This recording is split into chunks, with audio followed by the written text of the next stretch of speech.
activity. In the earliest times, people traded goods and services directly. This form of exchange is known as barter. That is, if a fishing tribe desired to have maybe wheat, which they themselves did not produce, they would seek out other individuals that produced wheat, and then they would exchange there for fish. But barter had limitations in the marketplace. Well, actually, people perceived pretty quickly problems with that direct exchange. If you wanted, for example, fish, and you had wheat, but the people who had fish didn't desire the wheat, you were stuck, okay? Unless you went out and found some other good, possibly berries, that everyone in that society consumed. Then you would trade your wheat for the berries in full confidence then that you could turn around and trade the berries for the fish or anything else that you desired. Eventually, the most widely accepted goods in a society became valued for their use in indirect exchange. Money is simply another name for the most generally accepted medium of exchange.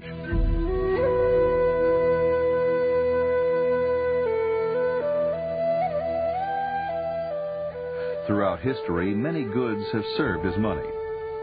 Feathers from the quetzal bird were used for exchange by the Mayan Indians up to the 15th century in Central America.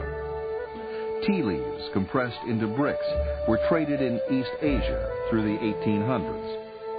Wampum shells were money to North American Indians, while early American colonists traded beaver pelts, which had a high value both at home and abroad.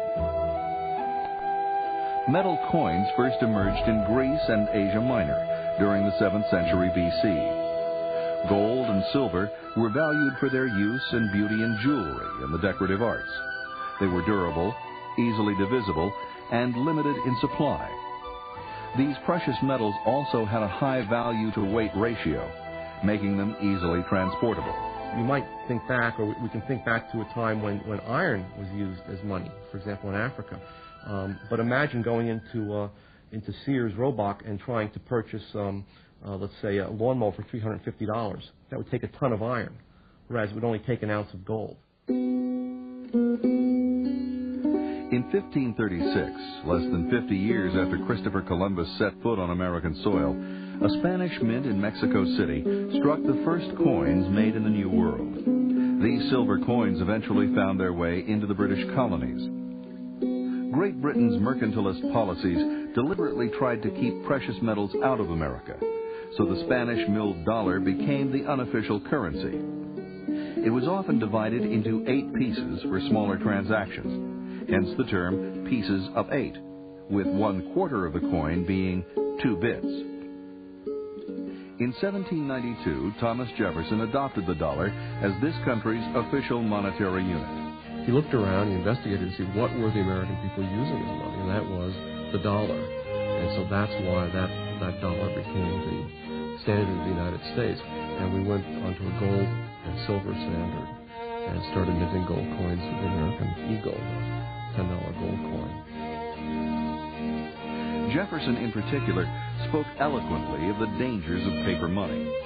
During the War for Independence, the Continental Congress printed vast sums of paper money out of thin air to finance the Army. The diluted money supply naturally depreciated to almost nothing, leading to the phrase, "not worth a continental." The people who held on to these notes, who tended to be patriotic Americans, concerned about, wanted America to be free of British control, lost everything. Whereas the Tories, who wanted nothing to do with this American government money, immediately got rid of it, were benefited. And Pelatiah Webster, the first American economist, and others who looked at this saw that this paper money, unbacked by gold, was extremely dangerous.